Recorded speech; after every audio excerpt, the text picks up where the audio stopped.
Мы привезли дрова камерной сушки, заранее их нарубили. Соответственно, чем мельче дрова, тем легче их разжечь.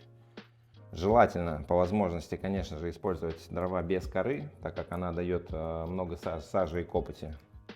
Это также поможет вам сохранить стекло максимально чистым. Мы ее не очищали, поэтому топим как есть.